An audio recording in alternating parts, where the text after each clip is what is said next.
وَمِمَّنْ حَوْلَكُمْ مِنَ الْأَعْرَابِ مُنَافِقُونَ وَمِنْ أَهْلِ الْمَدِينَةِ مَرَدُوا عَلَى النِّفَاقِ لَا تَعْلَمُهُمْ نَحْنُ نَعْلَمُهُمْ سَنُعَذِّبُهُم مَّرَّتَيْنِ ثُمَّ يُرَدُّونَ إِلَىٰ عَذَابٍ عَظِيمٍ۔ تمہارے گرد و پیش جو بدبی رہتے ہیں ان میں بہت سے منافق ہیں، اور اسی طرح خود مدینہ کے باشندوں میں بھی منافق موجود ہیں جو نفاق میں طاق ہو گئے ہیں۔ تم انہیں نہیں جانتے، ہم ان کو جانتے ہیں۔ قریب ہے وہ وقت جب ہم ان کو دوہری سزا دیں گے، پھر وہ زیادہ بڑی سزا کے لیے واپس لائے جائیں گے۔ ہم ان کو جانتے ہیں، یعنی اپنے نفاق کو چھپانے میں وہ اتنے مشاق ہو گئے ہیں کہ خود نبی صلی اللہ علیہ وسلم بھی اپنی کمال درجے کی فراست کے باوجود ان کو نہیں پہچان سکتے تھے۔ جب ہم ان کو دوہری سزا دیں گے۔ دوہری سزا سے مراد یہ ہے کہ ایک طرف تو وہ دنیا جس کی محبت میں مبتلا ہو کر انہوں نے ایمان و اخلاص کے بجائے منافقت اور غداری کا رویہ اختیار کیا ہے، ان کے ہاتھ سے جائے گی، اور یہ مال و جاہ اور عزت حاصل کرنے کے بجائے الٹی ذلت و نامرادی پائیں گے۔ دوسری طرف جس مشن کو یہ ناکام دیکھنا اور اپنی چال بازیوں سے ناکام کرنا چاہتے ہیں، وہ ان کی خواہشوں اور کوششوں کے علی الرغم ان کی آنکھوں کے سامنے فروغ پائے گا۔ وَآخَرُونَ اعْتَرَفُوا بِذُنُوبِهِمْ خَلَطُوا عَمَلًا صَالِحًا وَآخَرَ سَيِّئًا عَسَى اللَّهُ أَن يَتُوبَ عَلَيْهِمْ إِنَّ اللَّهَ غَفُورٌ رَّحِيمٌ۔ کچھ اور لوگ ہیں جنہوں نے اپنے قصوروں کا اعتراف کر لیا ہے، ان کا عمل مخلوط ہے، کچھ نیک ہے اور کچھ بد۔ بعید نہیں کہ اللہ ان پر پھر مہربان ہو جائے، کیونکہ وہ درگزر کرنے والا اور رحم فرمانے والا ہے۔ خُذْ مِنْ أَمْوَالِهِمْ صَدَقَةً تُطَهِّرُهُمْ وَتُزَكِّيهِمْ بِهَا وَصَلِّ عَلَيْهِمْ إِنَّ صَلَاتَكَ سَكَنٌ لَهُمْ وَاللَّهُ سَمِيعٌ عَلِيمٌ۔ اے نبی، تم ان کے اموال میں سے صدقہ لے کر انہیں پاک کرو اور نیکی کی راہ میں انہیں بڑھاؤ، اور ان کے حق میں دعائے رحمت کرو، کیونکہ تمہاری دعا ان کے لیے وجہ تسکین ہوگی۔ اللہ سب کچھ سنتا اور جانتا ہے۔ أَلَمْ يَعْلَمُوا أَنَّ اللَّهَ هُوَ يَقْبَلُ التَّوْبَةَ عَنْ عِبَادِهِ وَيَأْخُذُ الصَّدَقَاتِ وَأَنَّ اللَّهَ هُوَ التَّوَّابُ الرَّحِيمُ۔ کیا ان لوگوں کو معلوم نہیں ہے کہ وہ اللہ ہی ہے جو اپنے بندوں کی توبہ قبول کرتا ہے اور ان کی خیرات کو قبولیت عطا فرماتا ہے، اور یہ کہ اللہ بہت معاف کرنے والا اور رحیم ہے۔ وَقُلِ اعْمَلُوا فَسَيَرَى اللَّهُ عَمَلَكُمْ وَرَسُولُهُ وَالْمُؤْمِنُونَ وَسَتُرَدُّونَ إِلَى عَالِمِ الْغَيْبِ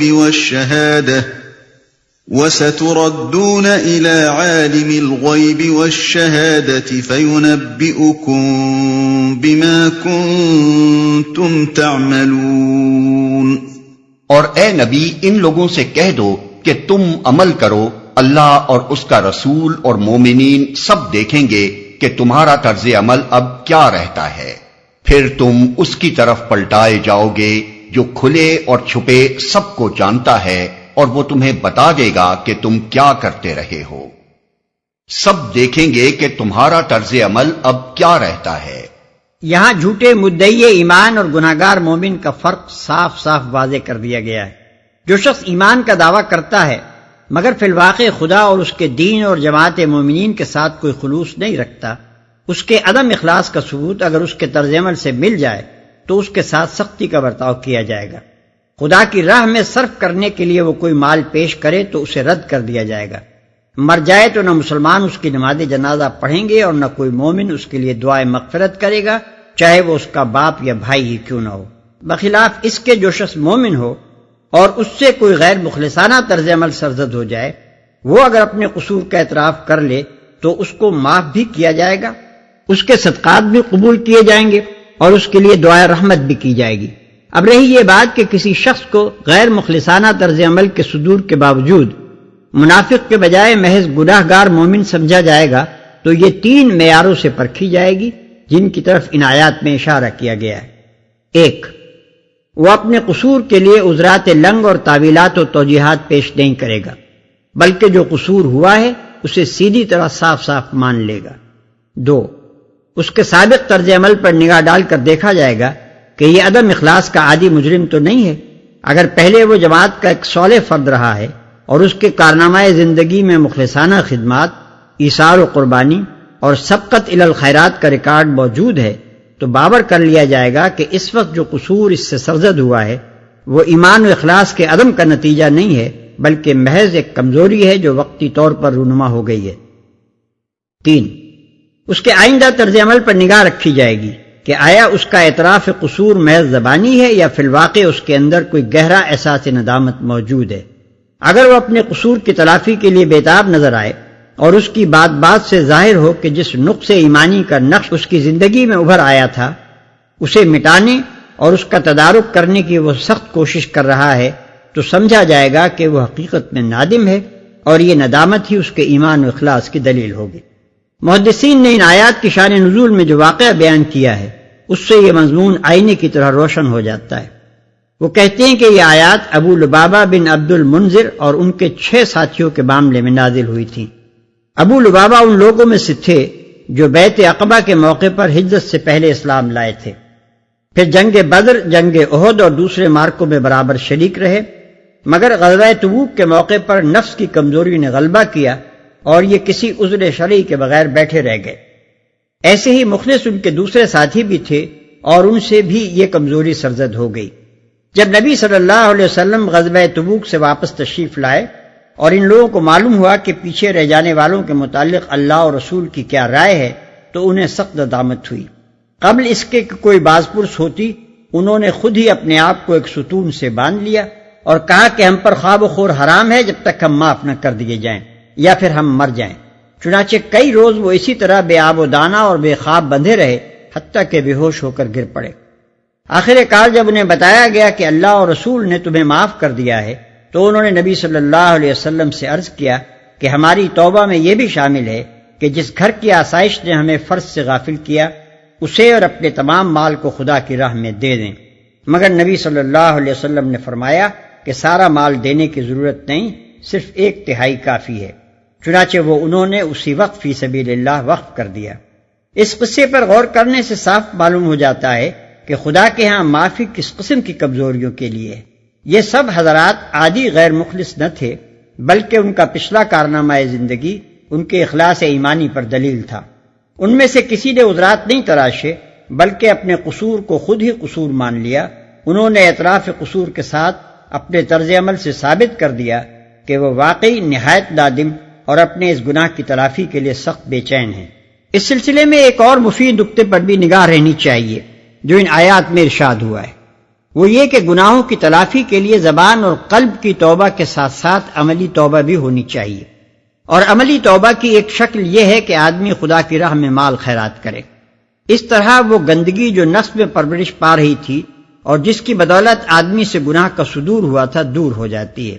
اور خیر کی طرف پلٹنے کی استعداد بڑھتی ہے۔ گناہ کرنے کے بعد اس کا اعتراف کرنا ایسا ہے جیسے ایک آدمی جو گڑھے میں گر گیا تھا اپنے گرنے کو خود محسوس کرے، پھر اس کا اپنے گناہ پر شرمسار ہونا یہ معنی رکھتا ہے کہ وہ اس گڑھے کو اپنے لیے نہایت بری جائے قرار سمجھتا ہے اور اپنی اس حالت سے سخت تکلیف میں ہے۔ پھر اس کا صدقہ و خیرات اور دوسری نیکیوں سے اس کی تلافی کی صحیح کرنا گویا گڑھے سے نکلنے کے لیے ہاتھ پاؤں مارنا ہے۔ اور وہ تمہیں بتا دے گا کہ تم کیا کرتے رہے ہو۔ مطلب یہ ہے کہ آخر کار معاملہ اس خدا کے ساتھ ہے جس سے کوئی چیز چھپ نہیں سکتی۔ اس لیے بالفرض اگر کوئی شخص دنیا میں اپنے نفاق کو چھپانے میں کامیاب ہو جائے اور انسان جن جن معیاروں پر کسی کے اخلاص و ایمان کو پرکھ سکتے ہیں ان سب پر بھی پورا اتر جائے تو یہ نہ سمجھنا چاہیے کہ وہ نفاق کی سزا پانے سے بچ نکلا ہے۔ وآخرون مرجون لأمر الله إما يعذبهم وإما يتوب عليهم والله عليم حكيم۔ کچھ دوسرے لوگ ہیں جن کا معاملہ ابھی خدا کے حکم پر ٹھہرا ہوا ہے، چاہے انہیں سزا دے اور چاہے ان پر اثر نو مہربان ہو جائے۔ اللہ سب کچھ جانتا ہے اور حکیم و دانا ہے۔ یہ لوگ ایسے تھے جن کا معاملہ مشکوک تھا، نہ ان کے منافق ہونے کا فیصلہ کیا جا سکتا تھا نہ گناہگار مومن ہونے کا۔ ان دونوں چیزوں کی علامات ابھی پوری طرح نہ ابھری تھیں، اس لیے اللہ تعالیٰ نے ان کے معاملے کو ملتوی رکھا، نہ اس معنی میں کہ فی الواقع خدا کے سامنے معاملہ مشکوک تھا، بلکہ اس معنی میں کہ مسلمانوں کو کسی شخص یا گروہ کے معاملے میں اپنا طرز عمل اس وقت تک متعین نہ کرنا چاہیے جب تک اس کی پوزیشن ایسی علامات سے واضح نہ ہو جائے جو علم غیب سے نہیں بلکہ حس اور عقل سے جانچی جا سکتی ہوں۔ والذین اتخذوا مسجدا ضرارا وكفرا وتفریقا بین المؤمنین وإرصادا لمن حارب اللہ ورسوله من قبل وَلَيَحْلِفُنَّ إِنْ أَرَدْنَا إِلَّا الْحُسْنَى وَاللَّهُ يَشْهَدُ إِنَّهُمْ لَكَاذِبُونَ۔ کچھ اور لوگ ہیں جنہوں نے ایک مسجد بنائی اس غرض کے لیے کہ دعوت حق کو نقصان پہنچائیں اور خدا کی بندگی کرنے کے بجائے کفر کریں اور اہل ایمان میں پھوٹ ڈالیں اور اس بظاہر عبادت گاہ کو اس شخص کے لیے کمین گاہ بنائیں جو اس سے پہلے خدا اور اس کے رسول کے خلاف برسرے پیکار ہو چکا ہے۔ وہ ضرور قسمیں کھا کھا کر کہیں گے کہ ہمارا ارادہ تو بھلائی کے سوا کسی دوسری چیز کا نہ تھا، مگر اللہ گواہ ہے کہ وہ قطعی جھوٹے ہیں۔ لا تقم فيه ابدا لمسجد اسس على التقوى من اول يوم احق ان تقوم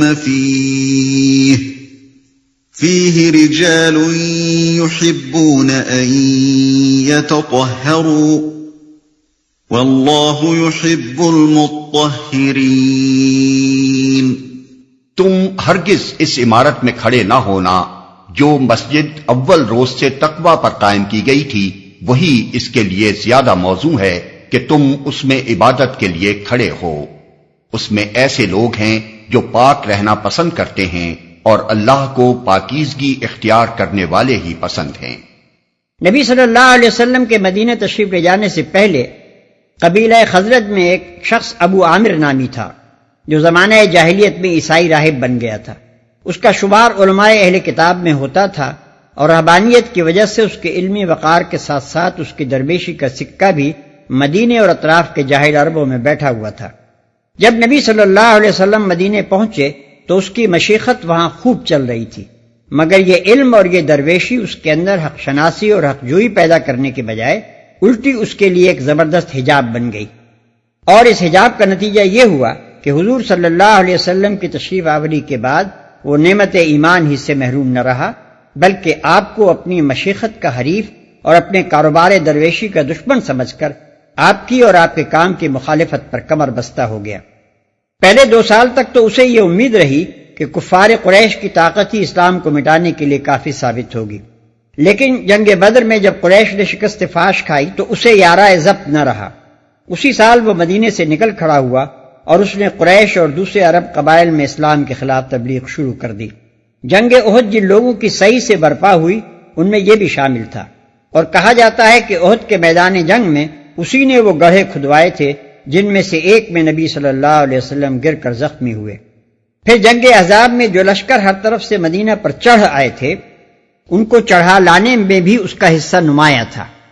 اس کے بعد جنگ حنین تک جتنی لڑائیاں مشرکین عرب اور مسلمانوں کے درمیان ہوئیں ان سب میں یہ عیسائی درویش اسلام کے خلاف شرک کا سرگرم حامی رہا۔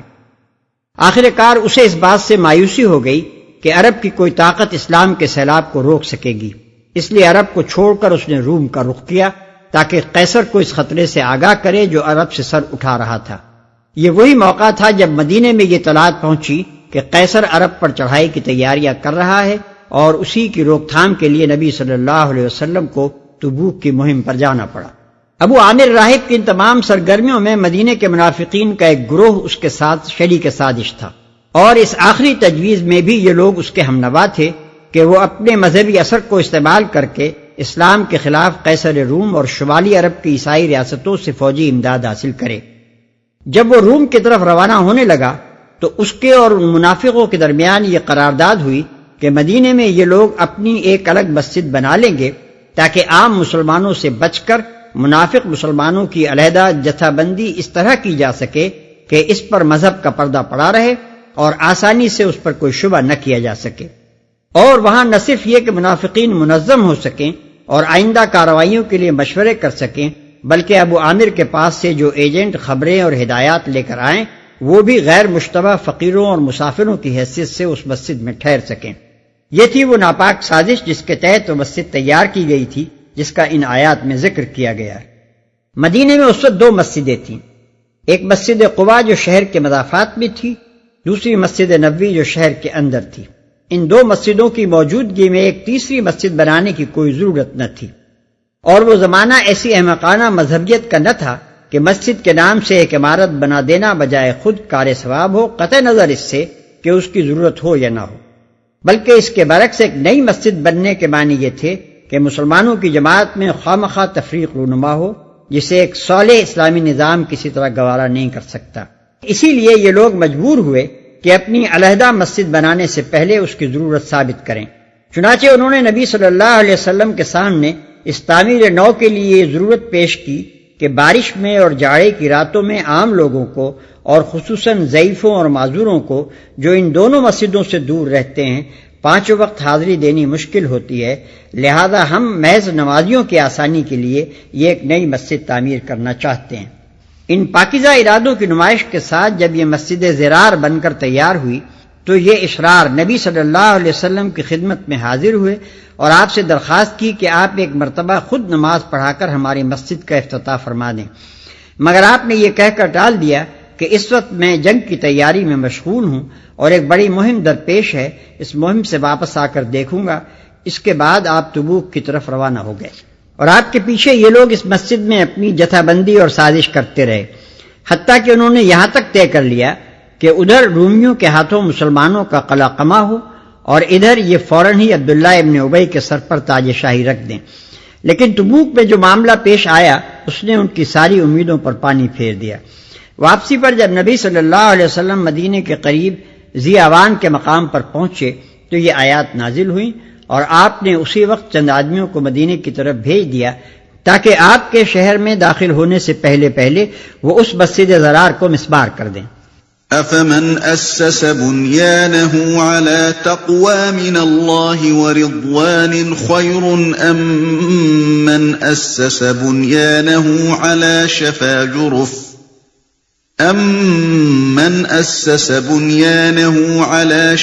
جُرُفٍ هَارٍ فَانْهَارَ بِهِ فِي نَارِ جَهَنَّمَ وَاللَّهُ لَا يَهْدِي الْقَوْمَ الظَّالِمِينَ۔ پھر تمہارا کیا خیال ہے کہ بہتر انسان وہ ہے جس نے اپنی عمارت کی بنیاد خدا کے خوف اور اس کی رضا کی طلب پر رکھی ہو، یا وہ جس نے اپنی عمارت ایک وادی کی کھوکھلی بے ثبات کگر پر اٹھائی اور وہ اسے لے کر سیدھی جہنم کی آگ میں جا گری؟ ایسے ظالم لوگوں کو اللہ کبھی سیدھی راہ نہیں دکھاتا۔ بے ثبات کگر پر اٹھائی، متن میں لفظ جرف استعمال ہوا ہے، جس کا اطلاق عربی زبان میں کسی ندی یا دریا کے اس کنارے پر ہوتا ہے جس کے نیچے کی مٹی کو پانی نے کاٹ کاٹ کر بہا دیا ہو اور اوپر کا حصہ بے سہارا کھڑا ہو۔ جو لوگ اپنے عمل کی بنیاد خدا سے بے خوفی اور اس کی رضا سے بے نیازی پر رکھتے ہیں، ان کی تعمیر حیات کو یہاں اس عمارت سے تشبیہ دی گئی ہے جو ایسے ایک کھوکھلے بے ثبات کنارہ دریا پر اٹھائی گئی ہو۔ یہ ایک بے نظیر تشبیہ ہے جس سے زیادہ بہتر طریقے سے اس صورتحال کی نقشہ کشی نہیں کی جا سکتی۔ اس کی پوری معنویت ذہن نشین کرنے کے لیے یوں سمجھیے کہ دنیاوی زندگی کی وہ ظاہری سطح جس پر مومن، منافق، کافر، صالح، فاجر، غرض تمام انسان کام کرتے ہیں، مٹی کی اس اوپری تہ کی مانند ہے جس پر دنیا میں ساری عمارتیں بنائی جاتی ہیں۔ یہ تہ اپنے اندر خود کوئی پائیداری نہیں رکھتی، بلکہ اس کی پائیداری کا انحصار اس پر ہے کہ اس کے نیچے ٹھوس زمین موجود ہو۔ اگر کوئی تہ ایسی ہو جس کے نیچے کی زمین کسی چیز مثلاً دریا کے پانی سے کٹ چکی ہو تو جو ناواقف انسان اس کی ظاہری حالت سے دھوکہ کھا کر اس پر اپنا مکان بنائے گا، اسے وہ اس کے مکان سمیت لے بیٹھے گی، اور وہ نہ صرف خود ہلاک ہوگا بلکہ اس ناپائیدار بنیاد پر اعتماد کر کے اپنا جو کچھ سرمایہ زندگی وہ اس عمارت میں جمع کرے گا وہ بھی برباد ہو جائے گا۔ بالکل اسی مثال کے مطابق حیات دنیا کی وہ ظاہری سطح بھی جس پر ہم سب اپنے کارنامہ زندگی کی عمارت اٹھاتے ہیں، بجائے خود کوئی ثبات و قرار نہیں رکھتی، بلکہ اس کی مضبوطی و پائیداری کا انحصار اس پر ہے کہ اس کے نیچے خدا کے خوف، اس کے حضور جواب دہی کے احساس اور اس کی مرضی کے اتباع کی ٹھوس چٹان موجود ہو۔ جو نادان آدمی محض حیات دنیا کے ظاہری پہلو پر اعتماد کر لیتا ہے اور دنیا میں خدا سے بے خوف اور اس کی رضا سے بے پرواہ ہو کر کام کرتا ہے، وہ دراصل خود اپنی تعمیر زندگی کے نیچے سے اس کی بنیادوں کو کھوکھلا کر دیتا ہے، اور اس کا آخری انجام اس کے سوا کچھ نہیں کہ یہ بے بنیاد سطح جس پر اس نے اپنی عمر بھر کا سرمایہ عمل جمع کیا ہے ایک دن یکایک گر جائے اور اسے اس کے پورے سرمایہ سمیت لے بیٹھے۔ ایسے ظالم لوگوں کو اللہ کبھی سیدھی راہ نہیں دکھاتا۔ سیدھی راہ یعنی وہ راہ جس سے انسان بامراد ہوتا اور حقیقی کامیابی کی منزل پر پہنچتا ہے۔ لا يزال بنيانهم الذي بنوا ريبة في قلوبهم إلا أن تقطع قلوبهم والله عليم حكيم۔ یہ عمارت جو انہوں نے بنائی ہے ہمیشہ ان کے دلوں میں بے یقینی کی جڑ بنی رہے گی، جس کے نکلنے کی اب کوئی صورت نہیں بجز اس کے کہ ان کے دل ہی پارا پارا ہو جائیں۔ اللہ نہایت باخبر اور حکیم و دانا ہے۔ ان کے دل ہی پارا پارا ہو جائیں، یعنی ان لوگوں نے منافقانہ مکر و دغا کے اتنے بڑے جرم کا ارتکاب کر کے اپنے دلوں کو ہمیشہ ہمیشہ کے لیے ایمان کی صلاحیت سے محروم کر لیا ہے، اور بے ایمانی کا روگ اس طرح ان کے دلوں کے ریشے ریشے میں پیوست ہو گیا ہے کہ جب تک ان کے دل باقی ہیں یہ روگ بھی ان میں موجود رہے گا۔ خدا سے کفر کرنے کے لیے جو شخص علانیہ بت خانہ بنائے یا اس کے دین سے لڑنے کے لیے کھلم کھلا مورچے اور دمدمے تیار کرے، اس کی ہدایت تو کسی نہ کسی وقت ممکن ہے، کیونکہ اس کے اندر راست بازی، اخلاص اور اخلاقی جرت کا وہ جوہر تو بنیادی طور پر محفوظ رہتا ہے جو حق پرستی کے لیے بھی اسی طرح کام آ سکتا ہے جس طرح باطل پرستی کے کام آتا ہے۔ لیکن جو بزدل، جھوٹا اور مکار انسان کفر کے لیے مسجد بنائے اور خدا کے دین سے لڑنے کے لیے خدا پرستی کا پرفریب لبادہ اوڑھے، اس کی سیرت کو تو نفاق کی دیمک کھا چکی ہوتی ہے، اس میں یہ طاقت ہی کہاں باقی رہ سکتی ہے کہ مخلصانہ ایمان کا بوجھ سہار سکے۔ ان اللہ اشترى من المؤمنین انفسهم واموالهم بان لهم الجنة يقاتلون في سبيل الله فيقتلون ويقتلون وعدا عليه حقا في التوراة والإنجيل والقرآن ومن أوفى بعهده من الله فاستبشروا ببيعكم الذي بايعتم به وذلك هو الفوز العظيم۔ حقیقت یہ ہے کہ اللہ نے مومنوں سے ان کے نفس اور ان کے مال جنت کے بدلے خرید لیے ہیں۔ وہ اللہ کی راہ میں لڑتے اور مارتے اور مرتے ہیں، ان سے جنت کا وعدہ اللہ کے ذمے ایک پختہ وعدہ ہے تورات اور انجیل اور قرآن میں۔ اور کون ہے جو اللہ سے بڑھ کر اپنے عہد کا پورا کرنے والا ہو؟ بس خوشیاں مناؤ اپنے اس سودے پر جو تم نے خدا سے چکا لیا ہے، یہی سب سے بڑی کامیابی ہے۔ ان کے نفس اور ان کے مال جنت کے بدلے خرید لیے ہیں۔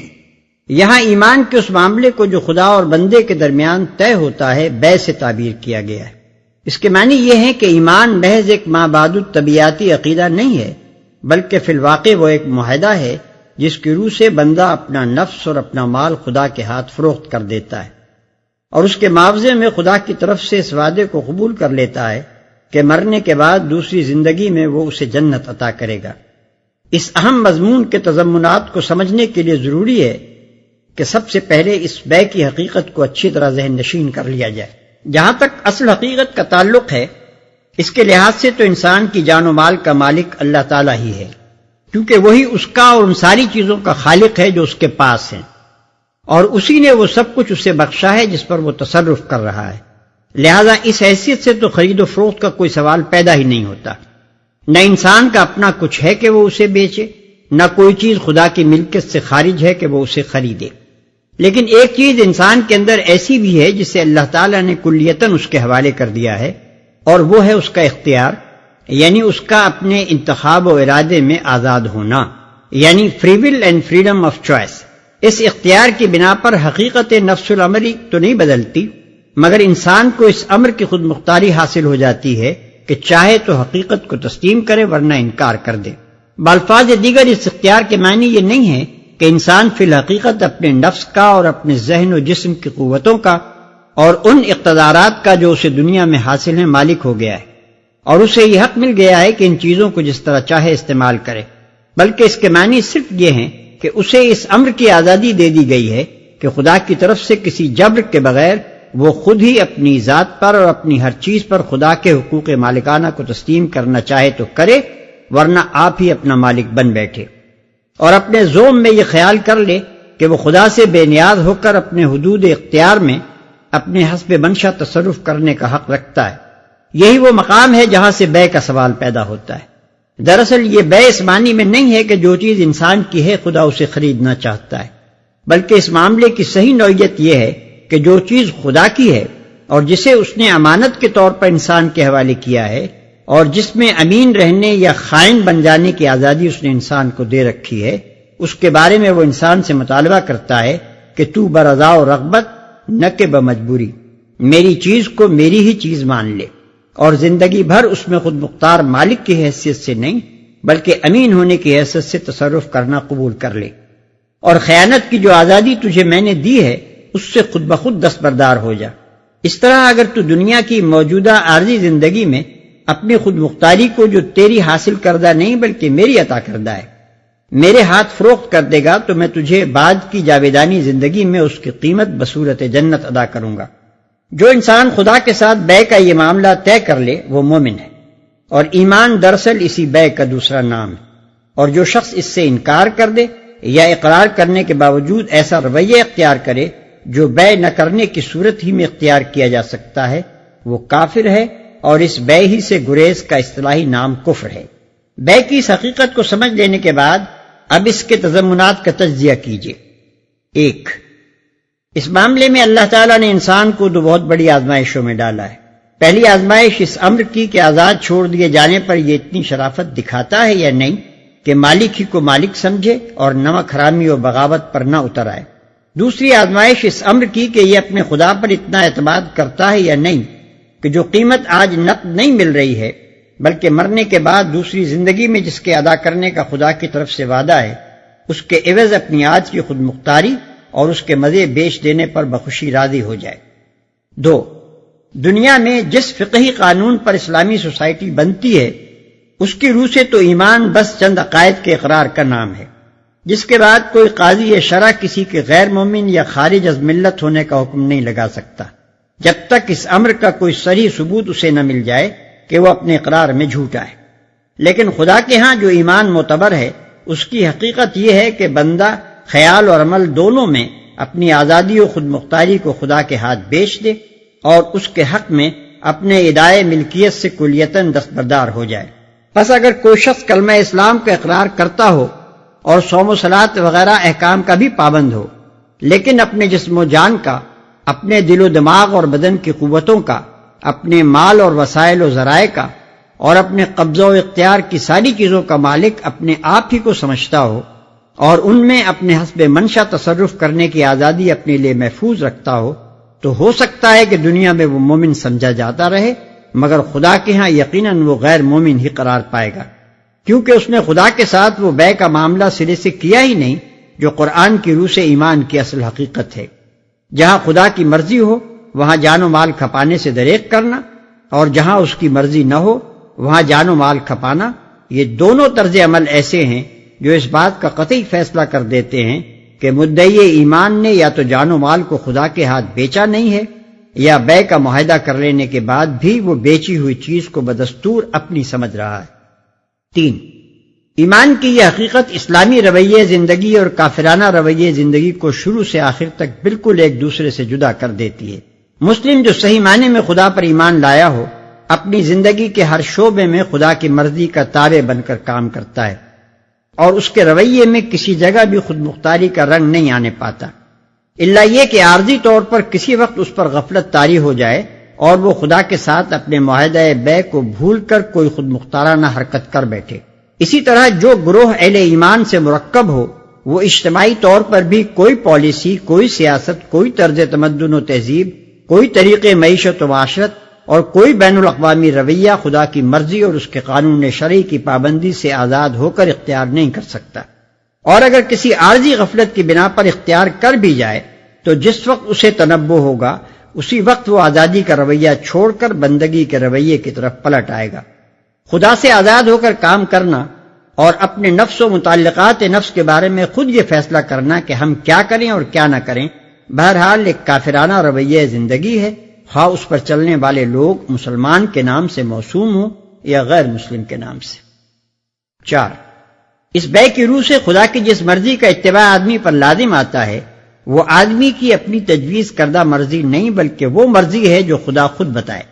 اپنے آپ کسی چیز کو خدا کی مرضی ٹھہرا لینا اور اس کا اتباع کرنا خدا کی مرضی کا نہیں بلکہ اپنی ہی مرضی کا اتباع ہے، اور یہ معاہدہ بیع کے قطعی خلاف ہے۔ خدا کے ساتھ اپنے معاہدہ بیع پر صرف وہی شخص اور وہی گروہ قائم سمجھا جائے گا جو اپنا پورا رویہ زندگی خدا کی کتاب اور اس کے پیغمبر کی ہدایت سے اخذ کرتا ہو۔ یہ اس بیع کے تضمنات ہیں، اور ان کو سمجھ لینے کے بعد یہ بات بھی خود بخود سمجھ میں آ جاتی ہے کہ اس خرید و فروخت کے معاملے میں قیمت یعنی جنت کو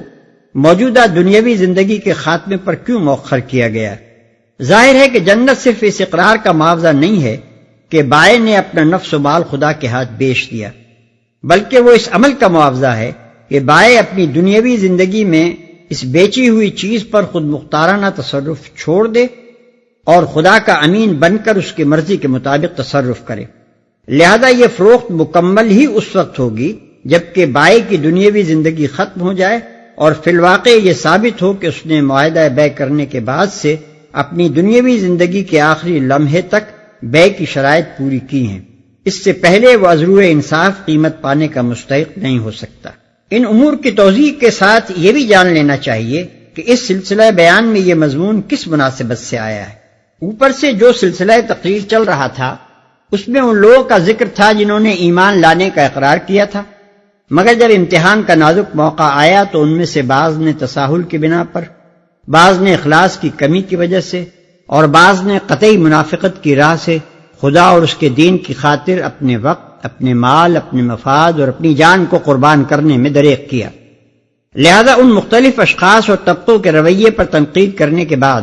اب ان کو صاف صاف بتایا جا رہا ہے کہ وہ ایمان جسے قبول کرنے کا تم نے اقرار کیا ہے محض یہ مان لینے کا نام نہیں ہے کہ خدا ہے اور وہ ایک ہے، بلکہ دراصل وہ اس امر کا اقرار ہے کہ خدا ہی تمہارے نفس اور تمہارے مال کا مالک ہے۔ پس یہ اقرار کرنے کے بعد اگر تم اس نفس و مال کو خدا کے حکم پر قربان کرنے سے جی چراتے ہو اور دوسری طرف اپنے نفس کی قوتوں کو اور اپنے ذرائع کو خدا کے منشا کے خلاف استعمال کرتے ہو تو یہ اس بات کی دلیل ہے کہ تم اپنے اقرار میں جھوٹے ہو۔ سچے اہل ایمان صرف وہ لوگ ہیں جو واقعی اپنا نفس و مال خدا کے ہاتھ بیچ چکے ہیں اور اسی کو ان چیزوں کا مالک سمجھتے ہیں۔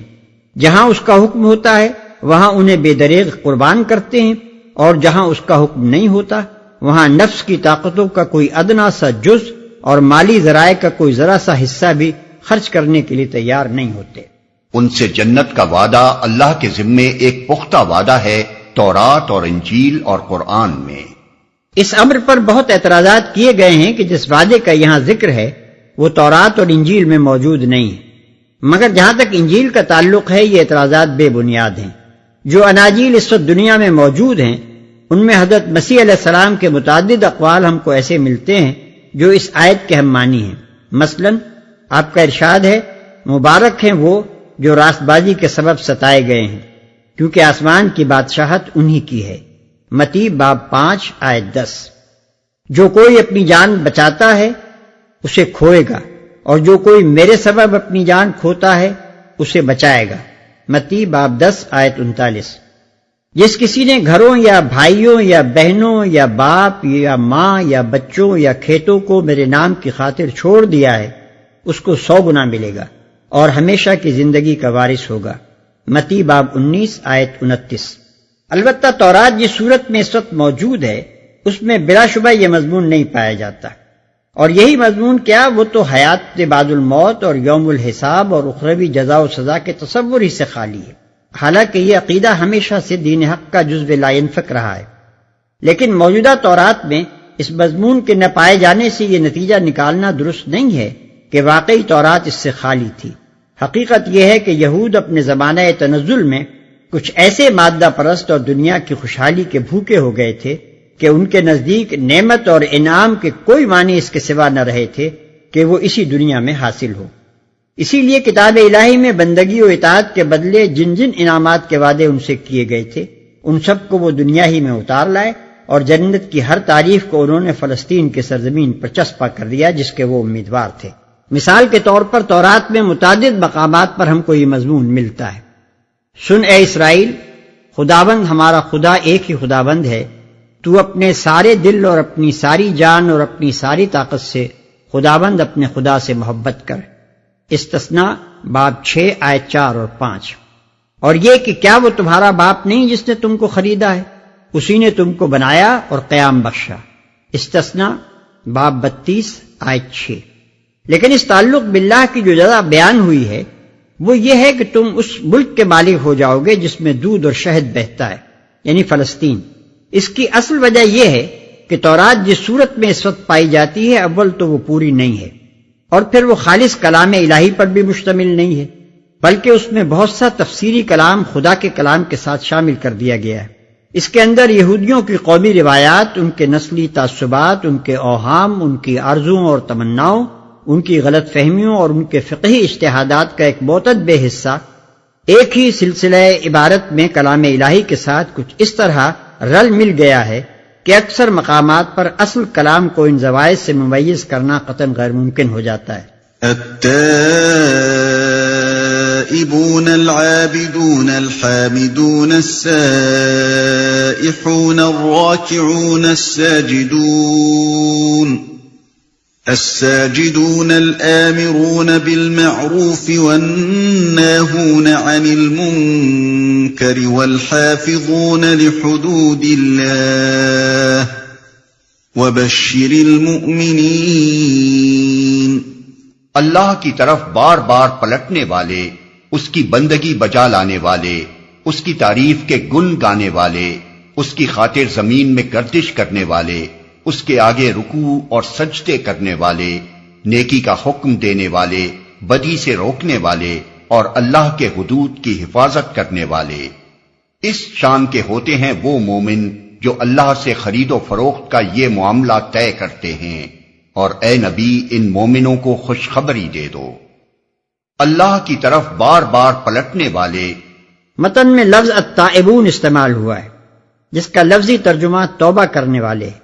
لیکن جس انداز کلام میں یہ لفظ استعمال کیا گیا ہے اس سے صاف ظاہر ہے کہ توبہ کرنا اہل ایمان کے مستقل صفات میں سے ہے۔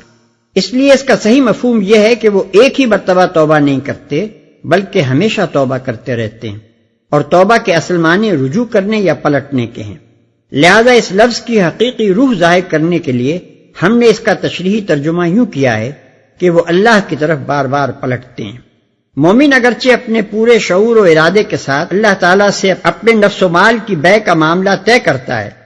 لیکن چونکہ ظاہر حال کے لحاظ سے محسوس یہی ہوتا ہے کہ نفس اس کا اپنا ہے اور مال اس کا اپنا ہے، اور یہ بات کہ اس نفس و مال کا اصل مالک اللہ تعالیٰ ہے ایک امر محسوس نہیں بلکہ محض ایک امر معقول ہے۔ اس لیے مومن کی زندگی میں بارہا ایسے مواقع پیش آتے رہتے ہیں جبکہ وہ عارضی طور پر خدا کے ساتھ اپنے معاملہ بے کو بھول جاتا ہے اور اس سے غافل ہو کر کوئی خود مختارانہ طرز عمل اختیار کر بیٹھتا ہے، مگر ایک حقیقی مومن کی صفت یہ ہے کہ جب بھی اس کی یہ عارضی بھول دور ہوتی ہے اور وہ اپنی غفلت سے چونکتا ہے اور اس کو یہ محسوس ہو جاتا ہے کہ غیر شعوری طور پر وہ اپنے عہد کی خلاف ورزی کر گزرا ہے، تو اسے ندامت لاحق ہوتی ہے، شرمندگی کے ساتھ وہ اپنے خدا کی طرف پلٹتا ہے، معافی مانگتا ہے اور اپنے عہد کو پھر سے تازہ کر لیتا ہے۔ یہی بار بار کی توبہ اور یہی رہ رہ کر خدا کی طرف پلٹنا اور ہر لغزش کے بعد وفاداری کی راہ پر واپس آنا ہی ایمان کے دوام و ثبات کا ضامن ہے۔ ورنہ انسان جن بشری کمزوریوں کے ساتھ پیدا کیا گیا ہے، ان کی موجودگی میں تو یہ بات اس کے بس میں نہیں ہے کہ خدا کے ہاتھ ایک دفعہ نفس و مال بیچ دینے کے بعد ہمیشہ کامل شعوری حالت میں وہ اس بے کے تقاضوں کو پورا کرتا رہے اور کسی وقت بھی غفلت و نسیان اس پر طاری نہ ہونے پائے۔ اسی لیے اللہ تعالیٰ مومن کی تعریف میں یہ نہیں فرماتا کہ وہ بندگی کی راہ پر آ کر کبھی اس سے پھسلتا ہی نہیں، بلکہ اس کی قابل تعریف صفت یہ قرار دیتا ہے کہ وہ پھسل پھسل کر بار بار اسی راہ کی طرف آتا ہے، اور یہی وہ بڑی سے بڑی خوبی ہے جس پر انسان قادر ہے۔ پھر اس موقع پر مومنین کی صفات میں سب سے پہلے توبہ کا ذکر کرنے کی ایک اور مصلحت بھی ہے۔ اوپر سے جو سلسلہ کلام چلا آ رہا ہے اس میں روئے سخن ان لوگوں کی طرف ہے جن سے ایمان کے منافی افعال کا ظہور ہوا تھا، لہذا ان کو ایمان کی حقیقت اور اس کا بنیادی مقتضا بتانے کے بعد اب یہ تلقین کی جا رہی ہے کہ ایمان لانے والوں میں لازمی طور پر جو صفات ہونی چاہیے ان میں سے اولین صفت یہ ہے کہ جب بھی ان کا قدم راہ بندگی سے پھسل جائے وہ فوراً اس کی طرف پلٹ آئیں، نہ یہ کہ اپنے انحراف پر جمے رہیں اور زیادہ دور نکلتے چلے جائیں۔ اس کی خاطر زمین میں گردش کرنے والے۔ متن میں لفظ السائحون استعمال ہوا ہے، جس کی تفسیر بعض مفسرین نے الصائمون یعنی روزہ رکھنے والے سے کی ہے، لیکن سیاحت کے معنی روزہ مجازی معنی ہے، اصل لغت میں اس کے یہ معنی نہیں ہے۔ اور جس حدیث میں یہ بیان کیا گیا ہے کہ نبی صلی اللہ علیہ وسلم نے خود اس لفظ کے یہ معنی ارشاد فرمائے ہیں، اس کی نسبت حضور صلی اللہ علیہ وسلم کی طرف درست نہیں ہے، اس لیے ہم اس کو اصل لغوی معنی ہی میں لینا زیادہ صحیح سمجھتے ہیں۔ پھر جس طرح قرآن میں بکثرت مواقع پر مطلقاً انفاق کا لفظ استعمال ہوا ہے جس کے معنی خرچ کرنے کے ہیں اور مراد اس سے راہ خدا میں خرچ کرنا ہے، اسی طرح یہاں بھی سیاحت سے مراد محض گھومنا پھرنا نہیں ہے، بلکہ ایسے مقاصد کے لیے زمین میں نقل و حرکت کرنا ہے جو پاک اور بلند ہوں اور جن میں اللہ کی رضا مطلوب ہو، مثلا اقامت دین کے لیے جہاد، کفر زدہ علاقوں سے ہجرت، دعوت دین، اصلاح خلق، طلب علم صالح، مشاہدہ آثار الہی اور تلاش رزق حلال۔ اس صفت کو یہاں مومنین کی صفات میں خاص طور پر اس لیے بیان کیا گیا ہے کہ جو لوگ ایمان کا دعویٰ کرنے کے باوجود جہاد کی پکار پر گھروں سے نہیں نکلے تھے، ان کو یہ بتایا جائے کہ حقیقی مومن ایمان کا دعویٰ کر کے اپنی جگہ چین سے بیٹھا نہیں رہ جاتا، بلکہ وہ خدا کے دین کو قبول کرنے کے بعد اس کا بول بالا کرنے کے لیے اٹھ کھڑا ہوتا ہے اور اس کے تقاضے پورے کرنے کے لیے دنیا میں دوڑ دھوپ اور سعی و جہد کرتا پھرتا ہے۔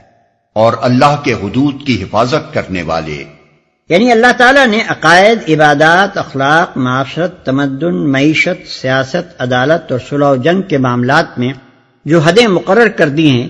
وہ ان کو پوری پابندی کے ساتھ ملحوظ رکھتے ہیں، اپنے انفرادی و اجتماعی عمل کو انہی حدود کے اندر محدود رکھتے ہیں اور کبھی ان سے تجاوز کر کے نہ تو منمانی کارروائیاں کرنے لگتے ہیں اور نہ خدائی قوانین کے بجائے خود ساختہ قوانین یا انسانی ساخت کے دوسرے قوانین کو اپنی زندگی کا ضابطہ بناتے ہیں۔ اس کے علاوہ خدا کی حدود کی حفاظت میں یہ مفہوم بھی شامل ہے کہ ان حدود کو قائم کیا جائے اور انہیں ٹوٹنے نہ دیا جائے۔ لہذا سچے اہل ایمان کی تعریف صرف اتنی ہی نہیں ہے کہ وہ خود حدود اللہ کی پابندی کرتے ہیں، بلکہ مزید برآں ان کی یہ صفت بھی ہے کہ وہ دنیا میں اللہ کی مقرر کردہ حدود کو قائم کرنے کی کوشش کرتے ہیں، ان کی نگہبانی کرتے ہیں اور اپنا پورا زور اس سعی میں لگا دیتے ہیں کہ یہ حدیں ٹوٹنے نہ پائیں۔ ما كان للنبي والذين آمنوا أن يستغفروا للمشركين ولو كانوا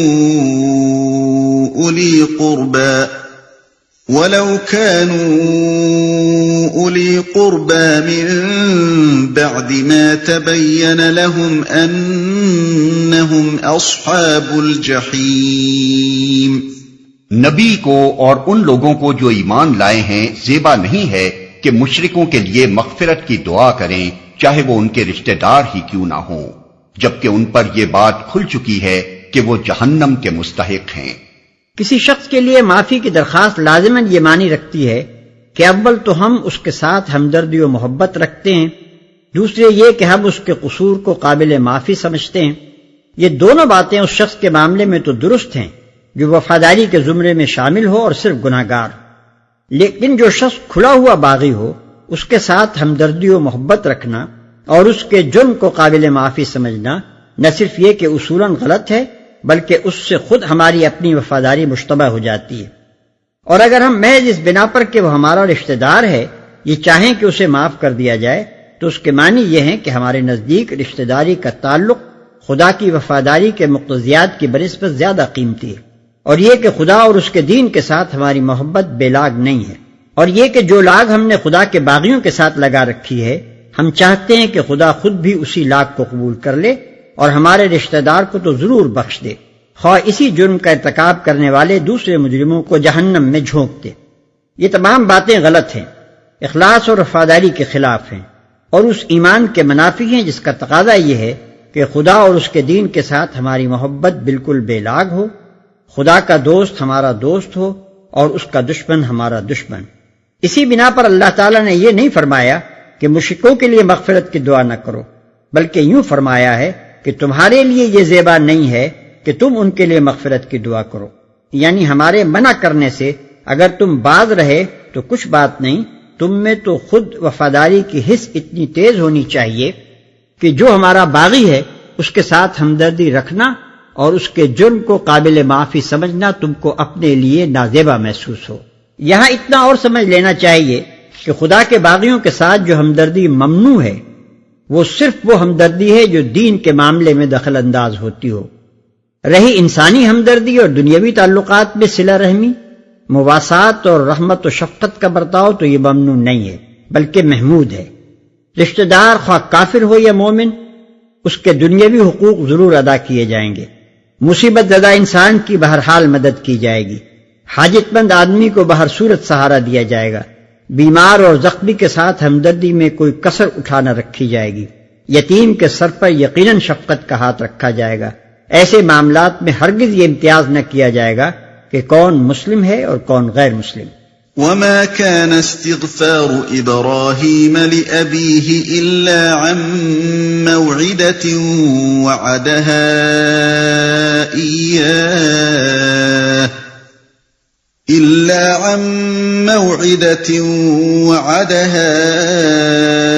إياه فلما تبين له أنه عدو لله تبرأ منه إن إبراهيم لأواه حليم۔ ابراہیم نے اپنے باپ کے لیے جو دعائے مغفرت کی تھی وہ تو اس وعدے کی وجہ سے تھی جو اس نے اپنے باپ سے کیا تھا، مگر جب اس پر یہ بات کھل گئی کہ اس کا باپ خدا کا دشمن ہے تو وہ اس سے بیزار ہو گیا۔ حق یہ ہے کہ ابراہیم بڑا رقیق القلب و خدا ترس اور بردبار آدمی تھا، اس وعدے کی وجہ سے تھی جو اس نے اپنے باپ سے کیا تھا۔ اشارہ ہے اس بات کی طرف جو اپنے مشرک باپ سے تعلقات منقطع کرتے ہوئے حضرت ابراہیم علیہ السلام نے کہی تھی کہ سلام علیک ساستغفر لک ربی انہ کان بی حفیہ، سورہ مریم آیت 47۔ آپ کو سلام ہے، میں آپ کے لیے اپنے رب سے دعا کروں گا کہ آپ کو معاف کر دے، وہ میرے اوپر نہایت مہربان ہے۔ اور لَأَسْتَغْفِرَنَّ لَكَ وَمَا أَمْلِكُ لَكَ مِنَ اللَّهِ مِنْ شَيْءٍ، الممتحنہ آیت 4۔ میں آپ کے لیے معافی ضرور چاہوں گا اور میرے اختیار میں کچھ نہیں ہے کہ آپ کو اللہ کی پکڑ سے بچوا لوں۔ چنانچہ اسی وعدے کی بنا پر جناب نے اپنے باپ کے لیے یہ دعا مانگی تھی، وَاغْفِرْ لِأَبِي إِنَّهُ كَانَ مِنَ الضَّالِّينَ وَلَا تُخْزِنِي يَوْمَ يُبْعَثُونَ يَوْمَ لَا يَنْفَعُ مَالٌ وَلَا بَنُونَ إِلَّا مَنْ أَتَى اللَّهَ بِقَلْبٍ سَلِيمٍ، الشعراء آیات 86 تا 89۔ اور میرے باپ کو معاف کر دے، بے شک وہ گمراہ لوگوں میں سے تھا، اور اس دن مجھے رسوا نہ کر جبکہ سب انسان اٹھائے جائیں گے، جبکہ نہ مال کسی کے کچھ کام آئے گا نہ اولاد، نجات صرف وہ پائے گا جو اپنے خدا کے حضور بغاوت سے پاک دل لے کر حاضر ہوا ہو۔ یہ دعا اول تو خود انتہائی محتاط لہجے میں تھی، مگر اس کے بعد جب حضرت ابراہیم علیہ السلام کی نظر اس طرف گئی کہ میں جس شخص کے لیے دعا کر رہا ہوں وہ تو خدا کا کھلم کھلا باغی تھا اور اس کے دین سے سخت دشمنی رکھتا تھا، تو وہ اس سے بھی باز آ گئے، اور ایک سچے وفادار مومن کی طرح انہوں نے باغی کی ہمدردی سے صاف صاف تبرئ کر دی، اگرچہ وہ باغی ان کا باپ تھا جس نے کبھی محبت سے ان کو پالا پوسا تھا۔ ابراہیم بڑا رقیق القلب و خدا ترس اور بردبار آدمی تھا۔ متن میں اواہن اور حلیبن کے الفاظ استعمال ہوئے ہیں۔ اواہن کے معنی ہے بہت آہیں بھرنے والا، زاری کرنے والا، ڈرنے والا، حسرت کرنے والا، اور حلیم اس شخص کو کہتے ہیں جو اپنے مزاج پر قابو رکھتا ہو، نہ غصے اور دشمنی اور مخالفت میں آپے سے باہر ہو، نہ محبت اور دوستی اور تعلق خاطر میں حد اعتدال سے تجاوز کر جائے۔ یہ دونوں لفظ اس مقام پر دوہرے معنی دے رہے ہیں۔ حضرت ابراہیم علیہ السلام نے اپنے باپ کے لیے دعائے مغفرت کی کیونکہ وہ نہایت رقیق القلب آدمی تھے، اس خیال سے کانپ اٹھتے تھے کہ میرا یہ باپ جہنم کا ایندھن بن جائے گا، اور حلیم تھے اس ظلم و ستم کے باوجود جو ان کے باپ نے اسلام سے ان کو روکنے کے لیے ان پر ڈھایا تھا، ان کی زبان اس کے حق میں دعا ہی کے لیے کھلی۔ پھر انہوں نے یہ دیکھ کر کہ ان کا باپ خدا کا دشمن ہے اس سے تبرئ کی، کیونکہ وہ خدا سے ڈرنے والے انسان تھے اور کسی کی محبت میں حد سے تجاوز کرنے والے نہ تھے۔ وَمَا كَانَ اللَّهُ لِيُضِلَّ قَوْمًا بَعْدَ إِذْ هَدَاهُمْ حَتَّى يُبَيِّنَ لَهُم مَّا يَتَّقُونَ إِنَّ اللَّهَ بِكُلِّ شَيْءٍ عَلِيمٌ۔ اللہ کا یہ طریقہ نہیں ہے کہ لوگوں کو ہدایت دینے کے بعد پھر گمراہی میں مبتلا کرے جب تک کہ انہیں صاف صاف بتا نہ دے کہ انہیں کن چیزوں سے بچنا چاہیے۔ در حقیقت اللہ ہر چیز کا علم رکھتا ہے۔ انہیں کن چیزوں سے بچنا چاہیے،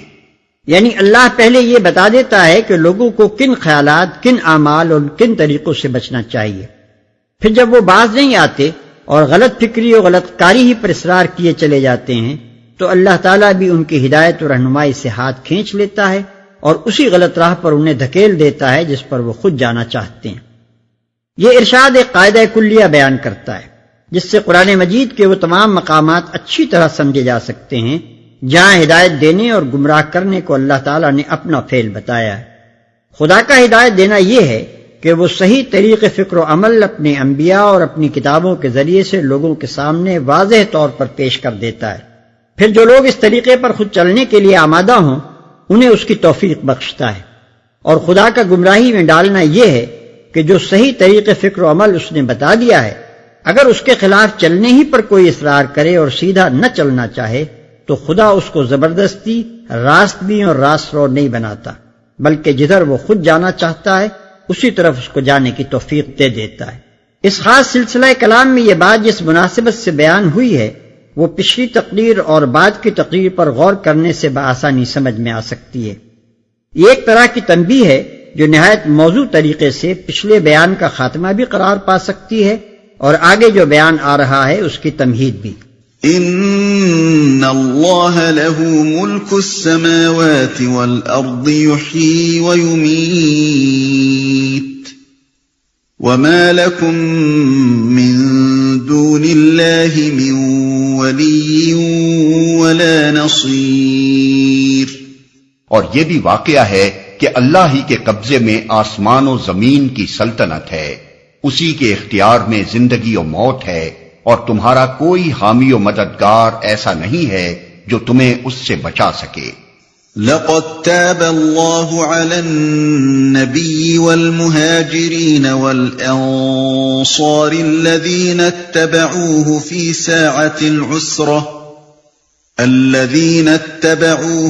ساعة العسرة من بعد ما كاد يزيغ قلوب فريق منهم ثم تاب عليهم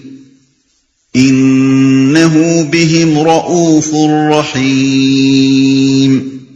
اللہ نے معاف کر دیا نبی کو اور ان مہاجرین و انصار کو جنہوں نے بڑی تنگی کے وقت میں نبی کا ساتھ دیا، اگرچہ ان میں سے کچھ لوگوں کے دل کجی کی طرف مائل ہو چلے تھے، مگر جب انہوں نے اس کجی کا اتباع نہ کیا بلکہ نبی کا ساتھ ہی دیا تو اللہ نے انہیں معاف کر دیا۔ بے شک اس کا معاملہ ان لوگوں کے ساتھ شفقت و مہربانی کا ہے۔ جنہوں نے بڑی تنگی کے وقت میں نبی کا ساتھ دیا، یعنی غزوہ تبوک کے سلسلے میں جو چھوٹی چھوٹی لغزشیں نبی صلی اللہ علیہ وسلم اور آپ کے صحابہ سے ہوئیں، ان سب کو اللہ نے ان کی اعلیٰ خدمات کا لحاظ کرتے ہوئے معاف فرما دیا۔ نبی صلی اللہ علیہ وسلم سے جو لغزش ہوئی تھی اس کا ذکر آیت 43 میں گزر چکا ہے، یعنی یہ کہ جن لوگوں نے استطاعت رکھنے کے باوجود جنگ سے پیچھے رہ جانے کی اجازت مانگی تھی ان کو آپ نے اجازت دے دی تھی۔ کچھ لوگوں کے دل کجی کی طرف مائل ہو چلے تھے، یعنی بعض مخلص صحابہ بھی اس سخت وقت میں جنگ پر جانے سے کسی نہ کسی حد تک جی چرانے لگے تھے، مگر چونکہ ان کے دلوں میں ایمان تھا اور وہ سچے دل سے دین حق کے ساتھ محبت رکھتے تھے، اس لیے آخر کار وہ اپنی اس کمزوری پر غالب آ گئے۔ اللہ نے انہیں معاف کر دیا۔ یعنی اب اللہ اس بات پر ان سے مواخذہ نہ کرے گا کہ ان کے دلوں میں کجی کی طرف یہ میلان کیوں پیدا ہوا تھا، اس لیے کہ اللہ اس کمزوری پر گرفت نہیں کرتا جس کی انسان نے خود اصلاح کر لی ہو۔ وعلى الثلاثة الذين خلفوا حتى إذا ضاقت عليهم الأرض بما رحبت وضاقت عليهم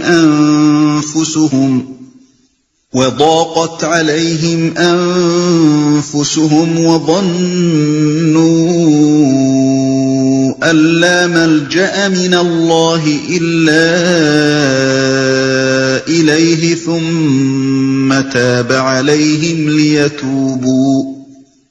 إن الله هو التواب الرحيم۔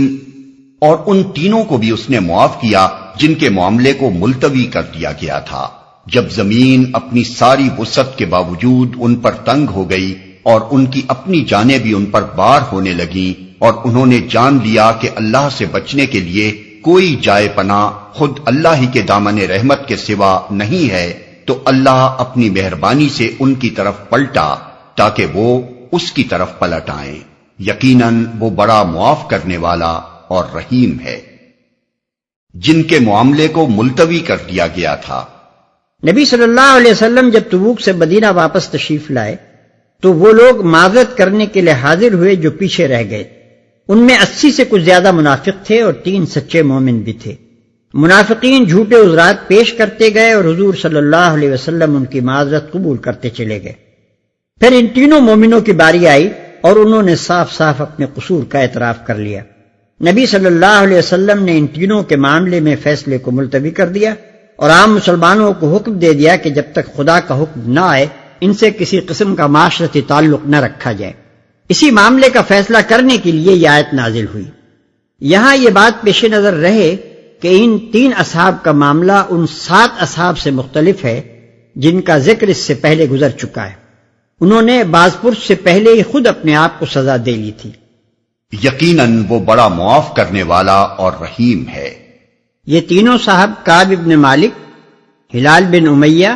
اور مرارہ بن ربیع تھے۔ جیسا کہ اوپر ہم بیان کر چکے ہیں تینوں سچے مومن تھے، اس سے پہلے اپنے اخلاص کا بارہا ثبوت دے چکے تھے، قربانیاں کر چکے تھے۔ آخر الذکر 2 اصحاب تو غزوہ بدر کے شرکاء میں سے تھے جن کی صداقت ایمانی ہر شعبے سے بالا تر تھی، اور اول الذکر بزرگ اگرچہ بدری نہ تھے لیکن بدر کے سوا ہر غزوہ میں نبی صلی اللہ علیہ وسلم کے ساتھ رہے۔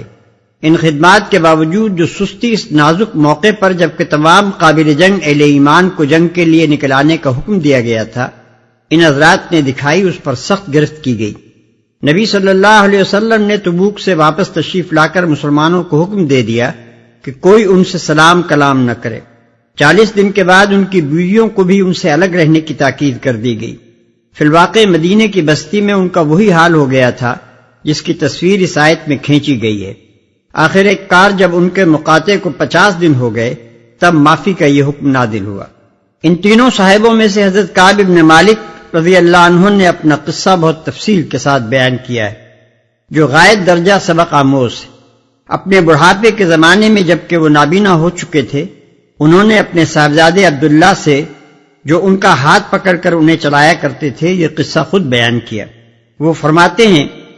کہ غزوہ تبوک کی تیاری کے زمانے میں نبی صلی اللہ علیہ وسلم جب کبھی مسلمانوں سے شرکت جنگ کی اپیل کرتے تھے، میں اپنے دل میں ارادہ کر لیتا تھا کہ چلنے کی تیاری کروں گا، مگر پھر واپس آ کر سستی کر جاتا تھا۔ اور کہتا تھا کہ ابھی کیا ہے، جب چلنے کا وقت آئے گا تو تیار ہوتے کیا دیر لگتی ہے۔ اسی طرح بات ٹلتی رہی یہاں تک کہ لشکر کی روانگی کا وقت آ گیا اور میں تیار نہ تھا۔ میں نے دل میں کہا کہ لشکر کو چلنے دو، میں 1-2 روز بعد راستے ہی میں اس سے جا ملوں گا، مگر پھر وہی سستی مانے ہوئی حتیٰ کہ وقت نکل گیا۔ اس زمانے میں جب کہ میں مدینے میں رہا، میرا دل یہ دیکھ دیکھ کر بے حد کوڑتا تھا کہ میں پیچھے جن لوگوں کے ساتھ رہ گیا ہوں وہ یا تو منافق ہیں یا وہ ضعیف اور مجبور لوگ جن کو اللہ نے معذور کر رکھا ہے۔ جب نبی صلی اللہ علیہ وسلم تبوک سے واپس تشریف لائے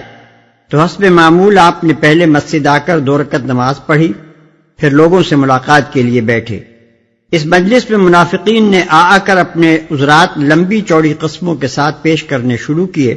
یہ 80 سے زیادہ آدمی تھے۔ حضور صلی اللہ علیہ وسلم نے ان میں سے ایک ایک کی بناوٹی باتیں سنی، ان کے ظاہری عذرات کو قبول کر لیا اور ان کے باطن کو خدا پر چھوڑ کر فرمایا خدا تمہیں معاف کرے۔ پھر میری باری آئی، میں نے آگے بڑھ کر سلام عرض کیا۔ آپ میری طرف دیکھ کر مسکرائے اور فرمایا تشریف لائیے، آپ کو کس چیز نے روکا تھا؟ میں نے عرض کیا خدا کی قسم اگر میں اہل دنیا میں سے کسی کے سامنے حاضر ہوا ہوتا تو ضرور کوئی نہ کوئی بات بنا کر اس کو راضی کرنے کی کوشش کرتا۔ باتیں بنانی تو مجھے بھی آتی ہیں، مگر آپ کے متعلق میں یقین رکھتا ہوں کہ اگر اس وقت کوئی جھوٹا عذر پیش کر کے میں نے آپ کو راضی کر بھی لیا تو اللہ ضرور آپ کو مجھ سے پھر ناراض کر دے گا۔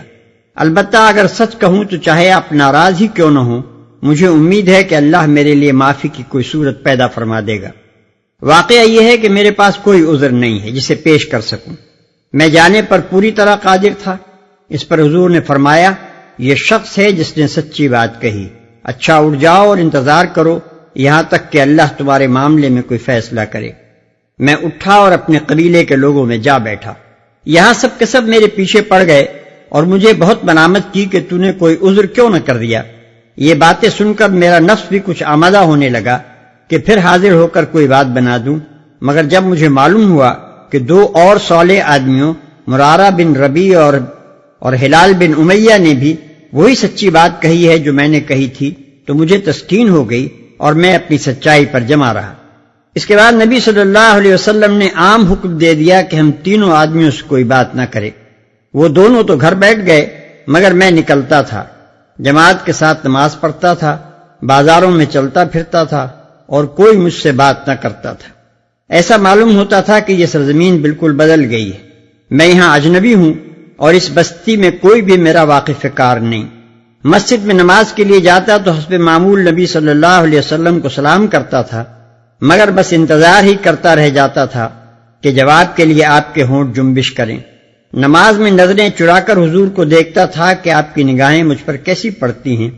مگر وہاں حال یہ تھا کہ جب تک میں نماز پڑھتا آپ میری طرف دیکھتے رہتے اور جہاں میں نے سلام پھیرا کہ آپ نے میری طرف سے نظر ہٹائی۔ ایک روز میں گھبرا کر اپنے چچا زاد بھائی اور بچپن کے یار ابو قتادہ رضی اللہ عنہ کے پاس گیا اور ان کے باغ کی دیوار پر چڑھ کر انہیں سلام کیا، مگر اس اللہ کے بندے نے سلام کا جواب تک نہ دیا۔ میں نے کہا ابو قتادہ میں تم کو خدا کی قسم دے کر پوچھتا ہوں کیا میں خدا اور اس کے رسول سے محبت نہیں رکھتا؟ وہ خاموش رہے۔ میں نے پھر پوچھا، وہ پھر خاموش رہے۔ تیسری مرتبہ جب میں نے قسم دے کر یہی سوال کیا تو انہوں نے بس اتنا کہا کہ اللہ اور اس کا رسول ہی بہتر جانتا ہے۔ اس پر میری آنکھوں سے آنسو نکل آئے اور میں دیوار سے اتر آیا۔ انہی دنوں ایک دفعہ میں بازار سے گزر رہا تھا کہ شام کے نبتیوں میں سے ایک شخص مجھے ملا اور اس نے شاہ غسان کا خط حریر میں لپٹا ہوا مجھے دیا۔ میں نے کھول کر پڑھا تو اس میں لکھا تھا کہ ہم نے سنا ہے کہ تمہارے صاحب نے تم پر ستم توڑ رکھا ہے، تم کوئی ذلیل آدمی نہیں ہو، نہ اس لائق ہو کہ تمہیں ضائع کیا جائے، ہمارے پاس آ جاؤ، ہم تمہاری قدر کریں گے۔ میں نے کہا کہ یہ ایک اور بلا نازل ہوئی اور اسی وقت اس خط کو چولہے میں جھونک دیا۔ 40 دن اس حالت پر گزر چکے تھے کہ نبی صلی اللہ علیہ وسلم کا آدمی حکم لے کر آیا کہ اپنی بیوی سے بھی علیحدہ ہو جاؤ۔ میں نے پوچھا کیا طلاق دے دوں؟ جواب ملا نہیں، بس الگ رہو۔ چنانچہ میں نے اپنی بیوی سے کہہ دیا کہ تم اپنے میکے چلی جاؤ اور انتظار کرو یہاں تک کہ اللہ اس معاملے کا فیصلہ کر دے۔ 50ویں دن صبح کی نماز کے بعد میں اپنے مکان کی چھت پر بیٹھا ہوا تھا اور اپنی جان سے بیزار ہو رہا تھا کہ یکایک کسی شخص نے پکار کر کہا، مبارک ہو کعب ابن مالک۔ میں یہ سنتے ہی سجدے میں گر گیا اور میں نے جان لیا کہ میری معافی کا حکم ہو گیا ہے۔ پھر تو فوج در فوج لوگ بھاگے چلے آ رہے تھے اور ہر ایک دوسرے سے پہلے پہنچ کر مجھ کو مبارکباد دے رہا تھا کہ تیری توبہ قبول ہو گئی۔ میں اٹھا اور سیدھا مسجد نبوی کی طرف چلا۔ دیکھا کہ نبی صلی اللہ علیہ وسلم کا چہرہ انور خوشی سے دمک رہا ہے۔ میں نے سلام کیا تو فرمایا تجھے مبارک ہو، یہ دن تیری زندگی میں سب سے بہتر ہے۔ میں نے پوچھا یہ معافی حضور کی طرف سے ہے یا خدا کی طرف سے؟ فرمایا خدا کی طرف سے، اور یہ آیات سنائیں۔ میں نے عرض کیا یا رسول اللہ صلی اللہ علیہ وسلم، میری توبہ میں یہ بھی شامل ہے کہ میں اپنا سارا مال خدا کی راہ میں صدقہ کر دوں۔ فرمایا کچھ رہنے دو کہ یہ تمہارے لیے بہتر ہے۔ میں نے اس ارشاد کے مطابق اپنا خیبر کا حصہ رکھ لیا، باقی سب صدقہ کر دیا۔ پھر میں نے خدا سے عہد کیا کہ جس راست گفتاری کے صلے میں اللہ نے مجھے معافی دی ہے اس پر تمام عمر قائم رہوں گا۔ چنانچہ آج تک میں نے کوئی بات جان بوجھ کر خلاف واقعہ نہیں کہی، اور خدا سے امید رکھتا ہوں کہ آئندہ بھی مجھے اس سے بچائے گا۔ یہ قصہ اپنے اندر بہت سے سبق رکھتا ہے جو ہر مومن کے دل نشین ہونے چاہیے۔ سب سے پہلی بات تو اس سے یہ معلوم ہوئی کہ کفر و اسلام کی کشمکش کا معاملہ کس قدر اہم اور کتنا نازک ہے کہ اس کشمکش میں کفر کا ساتھ دینا تو درکنار، جو شخص اسلام کا ساتھ دینے میں بدنیتی سے بھی نہیں، نیک نیتی سے تمام عمر بھی نہیں، کسی ایک موقع ہی پر کوتاہی برت جاتا ہے، اس کی بھی زندگی بھر کی عبادت گزاریاں اور دینداریاں خطرے میں پڑ جاتی ہیں۔ حتیٰ کہ ایسے عالی قدر لوگ بھی گرفت سے نہیں بچتے جو بدر و احد اور احزاب و حنین کے سخت بارکوں میں جاں بازی کے جوہر دکھا چکے تھے، اور جن کا اخلاص و ایمان ذرہ برابر بھی مشتبہ نہ تھا۔ دوسری بات جو اس سے کچھ کم اہم نہیں، یہ ہے کہ ادائے فرض میں تساہل کوئی معمولی چیز نہیں ہے، بلکہ بسا اوقات محض تساہل ہی تساہل میں آدمی کسی ایسے قصور کا مرتکب ہو جاتا ہے جس کا شمار بڑے گناہوں میں ہوتا ہے، اور اس وقت یہ بات اسے پکڑ سے نہیں بچا سکتی کہ اس نے اس قصور کا ارتکاب بدنیتی سے نہیں کیا تھا۔ پھر یہ قصہ اس معاشرے کی روح کو بڑی خوبی کے ساتھ ہمارے سامنے بے نقاب کرتا ہے جو نبی صلی اللہ علیہ وسلم کی قیادت میں بنا تھا۔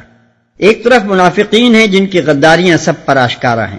مگر ان کے ظاہری عذر سن لیے جاتے ہیں اور درگزر کیا جاتا ہے، کیونکہ ان سے خلوص کی امید ہی کب تھی کہ اب اس کے عدم کی شکایت کی جاتی۔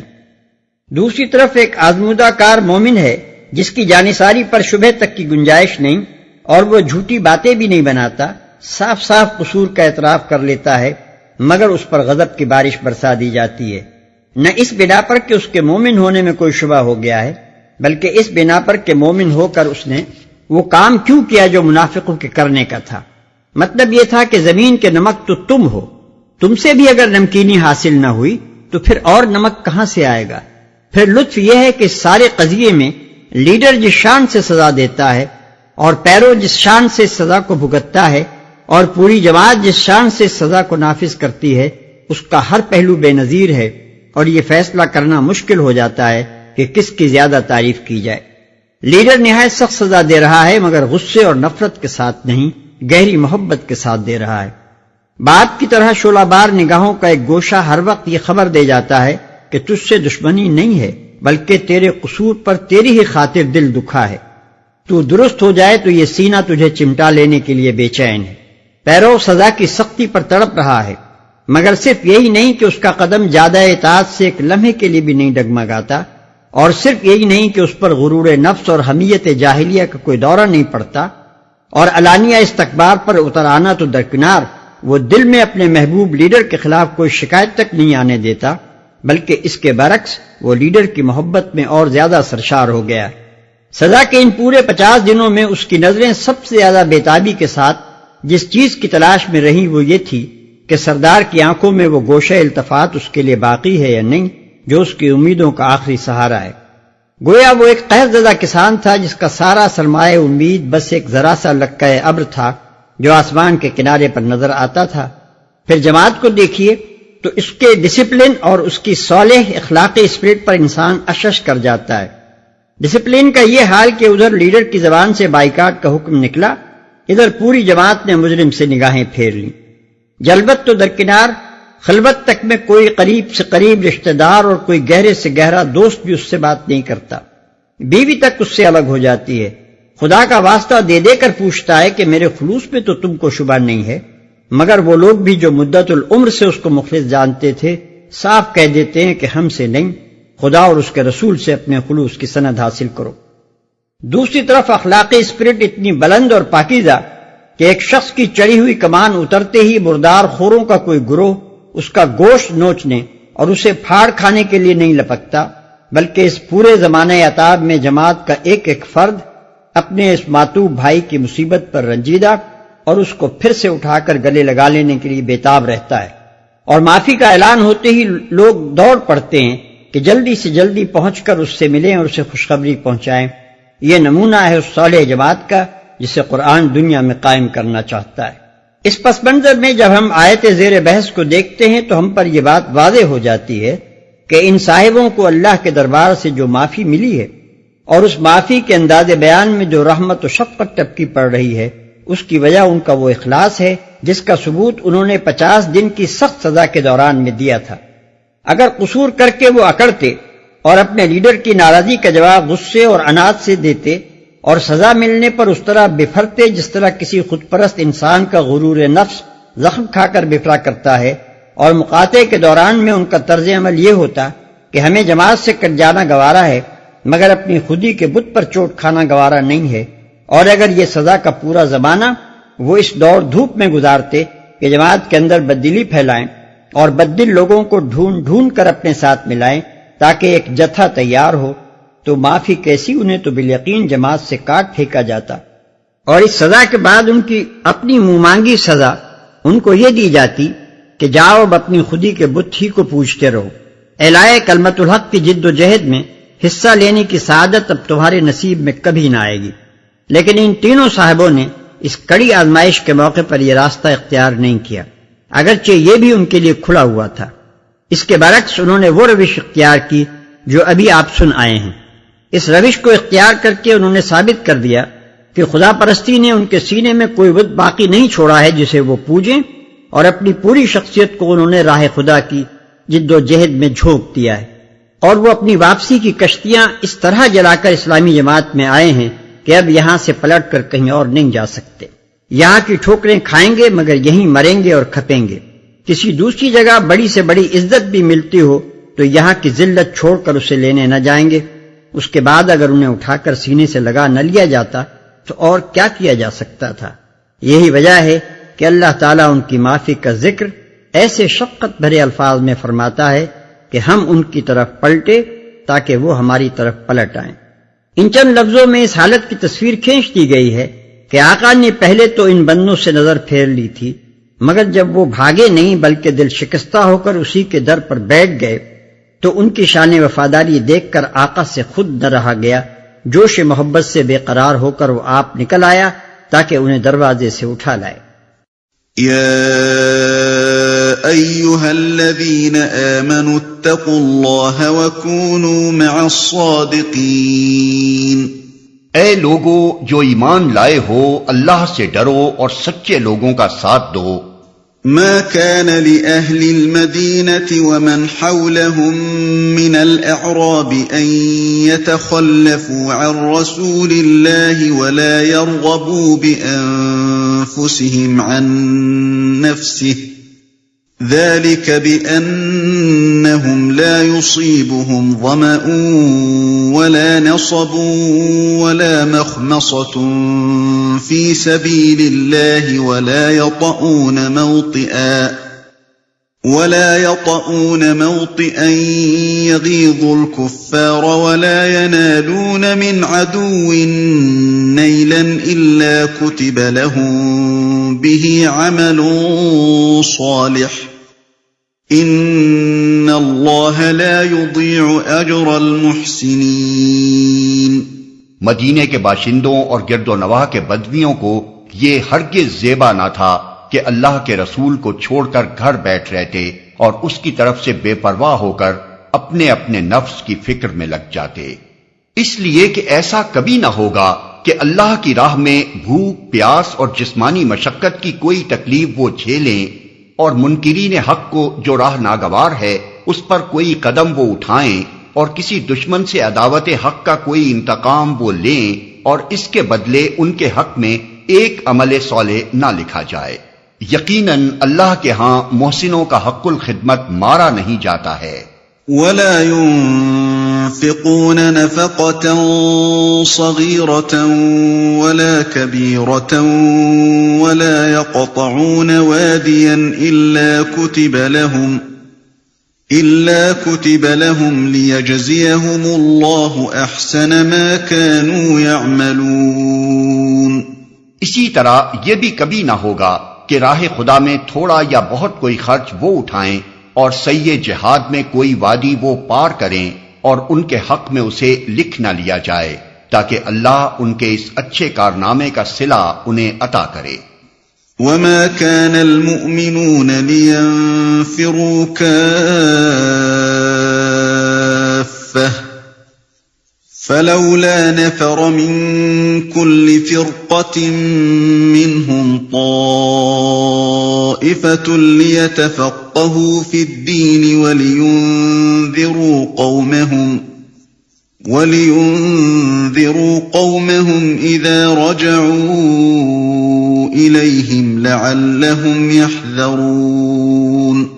اور یہ کچھ ضروری نہ تھا کہ اہل ایمان سارے کے سارے ہی نکل کھڑے ہوتے، مگر ایسا کیوں نہ ہوا کہ ان کی آبادی کے ہر حصے میں سے کچھ لوگ نکل کر آتے اور دین کی سمجھ پیدا کرتے اور واپس جا کر اپنے علاقے کے باشندوں کو خبردار کرتے تاکہ وہ غیر مسلمانہ روش سے پرہیز کرتے.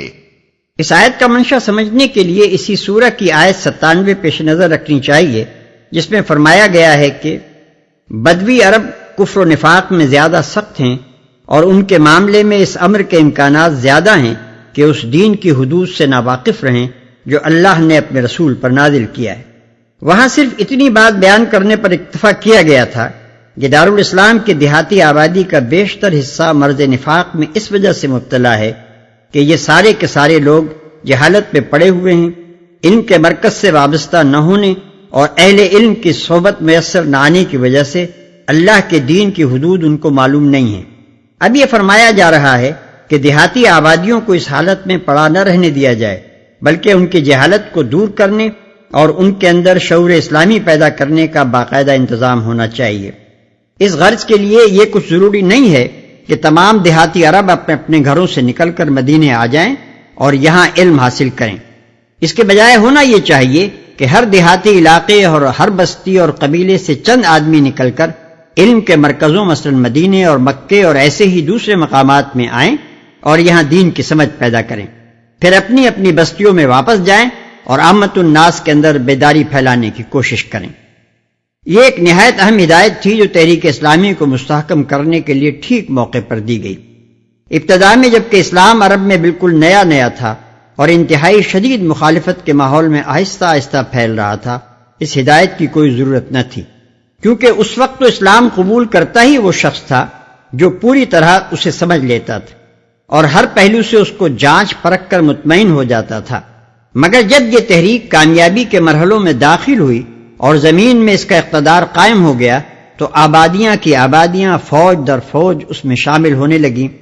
جن کے اندر کم لوگ ایسے تھے جو اسلام کو اس کے تمام مقتضیات کے ساتھ سمجھ بوجھ کر اس پر ایمان لاتے تھے، ورنہ بیشتر لوگ محض وقت کے سیلاب میں غیر شعوری طور پر بہے چلے آ رہے تھے. نو مسلم آبادی کا یہ تیز رفتار پھیلاؤ بظاہر تو اسلام کے لیے سبب قوت تھا کیونکہ پیروان اسلام کی تعداد بڑھ رہی تھی، لیکن فی الحقیقت اسلامی نظام کے لیے ایسی آبادی کسی کام کی نہ تھی، بلکہ الٹی نقصان دہ تھی جو شعور اسلامی سے خالی ہو اور اس نظام کے اخلاقی مطالبات پورے کرنے کے لیے تیار نہ ہو. چنانچہ یہ نقصان غزوہ تبوک کی تیاری کے موقع پر کھل کر سامنے آ گیا تھا. اس لیے عین وقت پر اللہ تعالیٰ نے ہدایت دی کہ تحریک اسلامی کی یہ توسیع جس رفتار کے ساتھ ہو رہی ہے اسی کے مطابق اس کے استحکام کی تدبیر بھی ہونی چاہیے، اور وہ یہ ہے کہ ہر حصہ آبادی میں سے چند لوگوں کو لے کر تعلیم و تربیت دی جائے، پھر وہ اپنے اپنے علاقوں میں واپس جا کر عوام کی تعلیم و تربیت کا فرض انجام دیں، یہاں تک کہ مسلمانوں کی پوری آبادی میں اسلام کا شعور اور حدود اللہ کا علم پھیل جائے. یہاں اتنی بات اور سمجھ لینی چاہیے کہ تعلیم عمومی کے جس انتظام کا حکم اس آیت میں دیا گیا ہے اس کا اصل مقصد عامت الناس کو محض خواندہ بنانا اور ان میں کتاب خوانی کی نوعیت کا علم پھیلانا نہ تھا، بلکہ واضح طور پر اس کا مقصد حقیقی یہ متعین کیا گیا تھا کہ لوگوں میں دین کی سمجھ پیدا ہو اور ان کو اس حد تک ہوشیار و خبردار کر دیا جائے کہ وہ غیر مسلمانہ رویہ زندگی سے بچنے لگیں۔ یہ مسلمانوں کی تعلیم کا وہ مقصد ہے جو ہمیشہ ہمیشہ کے لیے اللہ تعالیٰ نے خود مقرر فرما دیا ہے،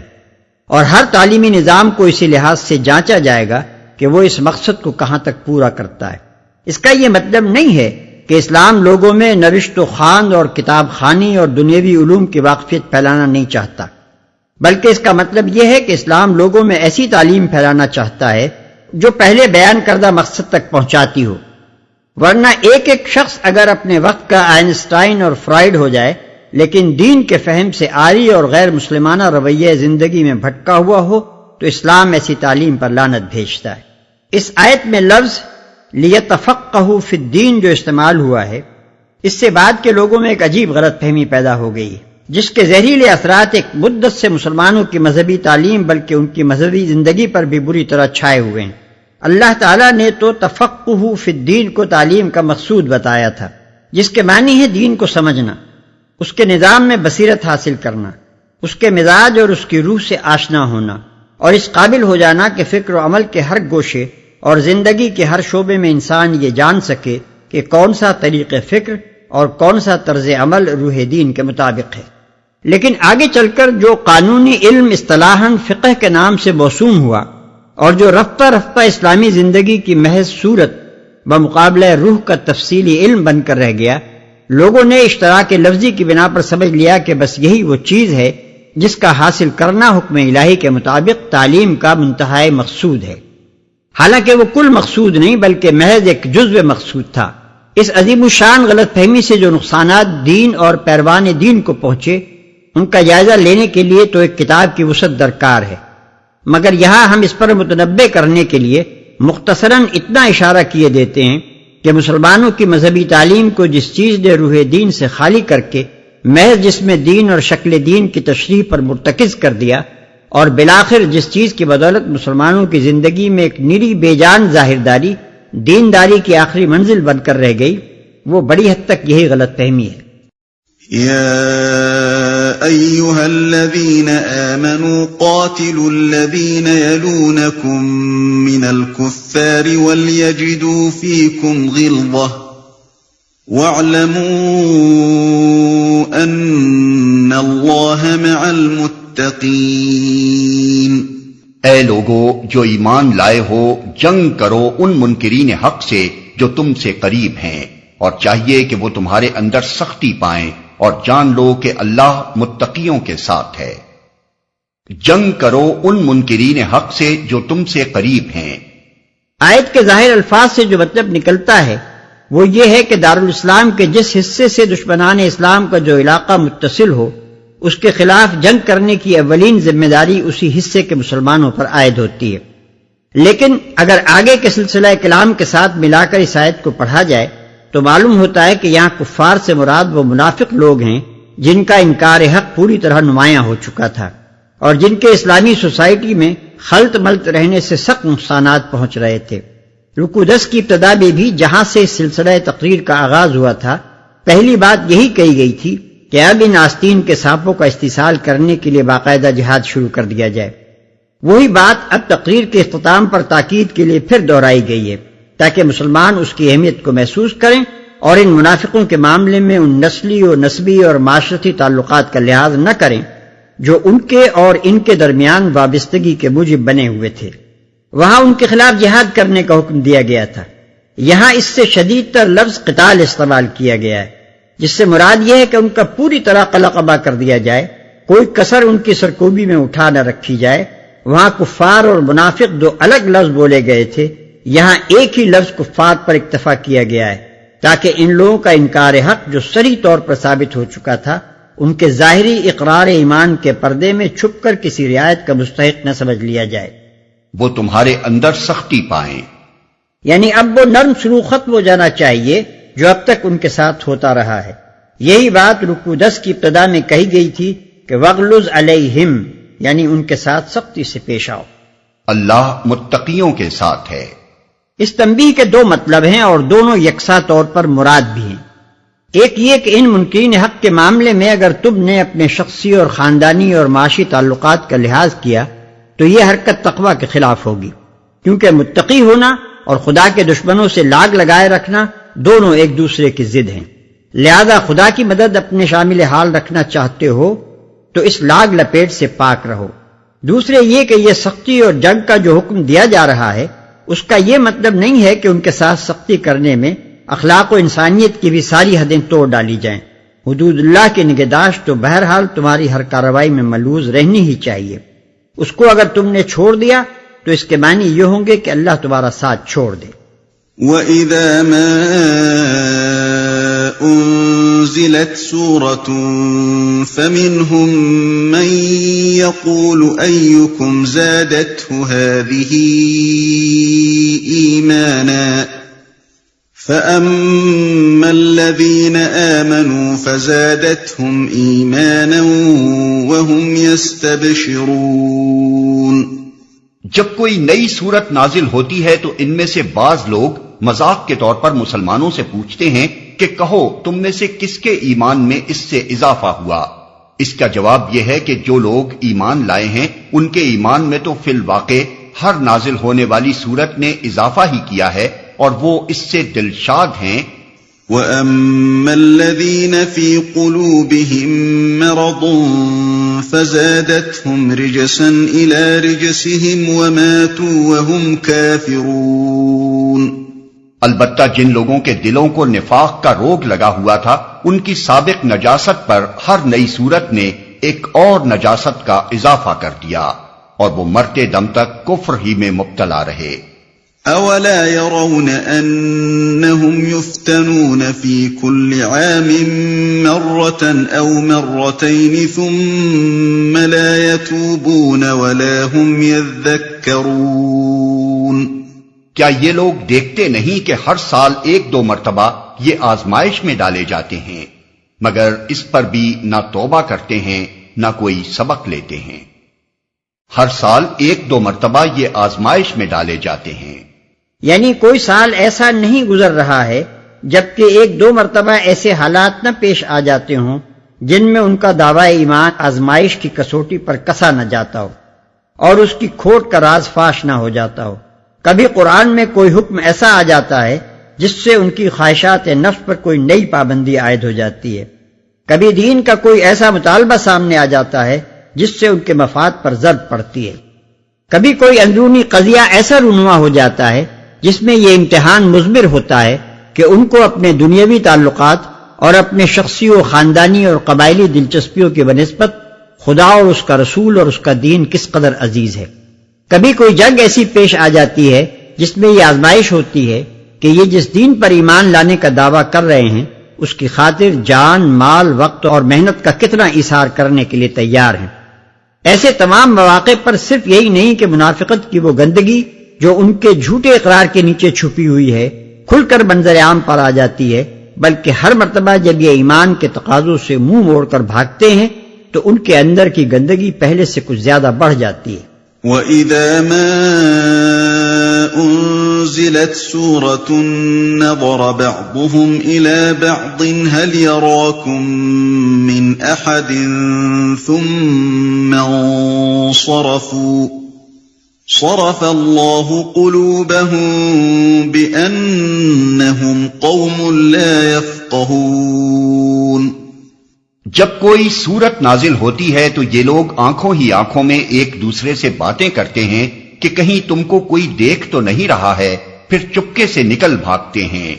اللہ نے ان کے دل پھیر دیے ہیں کیونکہ یہ ناسمجھ لوگ ہیں، پھر چپکے سے نکل بھاگتے ہیں۔ قاعدہ یہ تھا کہ جب کوئی صورت نازل ہوتی تھی تو نبی صلی اللہ علیہ وسلم مسلمانوں کے اجتماع کا اعلان کراتے اور پھر مجمع عام میں اس سورہ کو خطبے کے طور پر سناتے تھے۔ اس محفل میں اہل ایمان کا حال تو یہ ہوتا تھا کہ ہمتن گوش ہو کر اس خطبے کو سنتے اور اس میں مستغرق ہو جاتے تھے، لیکن منافقین کا رنگ ڈنگ کچھ اور تھا۔ وہ آ تو اس لیے جاتے تھے کہ حاضری کا حکم تھا اور اجتماع میں شریک نہ ہونے کے معنی اپنی منافقت کا راز خود فاش کر دینے کے تھے، مگر اس خطبے سے ان کو کوئی دلچسپی نہ ہوتی تھی، نہایت بددلی کے ساتھ اکتائے ہوئے بیٹھے رہتے تھے اور اپنے آپ کو حاضرین میں شمار کرا لینے کے بعد انہیں بس یہ فکر لگی رہتی تھی کہ کسی طرح جلدی سے جلدی یہاں سے بھاگ نکلیں، ان کی اسی حالت کی تصویر یہاں کھینچی گئی ہے، کیونکہ یہ ناسمجھ لوگ ہیں۔ یعنی یہ بیوقوف خود اپنے مفاد کو نہیں سمجھتے، اپنی فلاح سے غافل اور اپنی بہتری سے بے فکر ہیں۔ ان کو احساس نہیں ہے کہ کتنی بڑی نعمت ہے جو اس قرآن اور اس پیغمبر کے ذریعے سے ان کو دی جا رہی ہے۔ اپنی چھوٹی سی دنیا اور اس کی نہایت گھٹیا قسم کی دلچسپیوں میں یہ کنویں کے مینڈک ایسے غرق ہیں کہ اس عظیم الشان علم اور زبردست رہنمائی کی قدر و قیمت ان کی سمجھ میں نہیں آتی، جس کی بدولت یہ ریگستان عرب کے اس تنگ و تاریک گوشے سے اٹھ کر تمام عالم انسانی کے امام و پیشوا بن سکتے ہیں، اور اس فانی دنیا ہی میں نہیں بلکہ بعد کی لازوال ابدی زندگی میں بھی ہمیشہ ہمیشہ کے لیے سرفراز ہو سکتے ہیں۔ اس نادانی و حماقت کا فطری نتیجہ یہ ہے کہ اللہ نے انہیں استفادے کی توفیق سے محروم کر دیا ہے۔ جب فلاح و کامرانی اور قوت و عظمت کا یہ خزانہ مفت لٹ رہا ہوتا ہے اور خوش نصیب لوگ اسے دونوں ہاتھوں سے لوٹ رہے ہوتے ہیں، اس وقت ان بد نصیبوں کے دل کسی اور طرف متوجہ ہوتے ہیں اور انہیں خبر تک نہیں ہوتی کہ کس دولت سے محروم رہ گئے۔ لقد جاءكم رسول من أنفسكم عزيز عليه ما عنتم حريص عليكم بالمؤمنين رؤوف رحيم۔ دیکھو تم لوگوں کے پاس ایک رسول آیا ہے جو خود تم ہی میں سے ہے، تمہارا نقصان میں پڑنا اس پر شاق ہے، تمہاری فلاح کا وہ حریص ہے، ایمان لانے والوں کے لیے وہ شفیق اور رحیم ہے۔ فَإِن تَوَلَّوْا فَقُلْ حَسْبِيَ اللَّهُ لَا إِلَٰهَ إِلَّا هُوَ عَلَيْهِ تَوَكَّلْتُ وَهُوَ رَبُّ الْعَرْشِ الْعَظِيمِ۔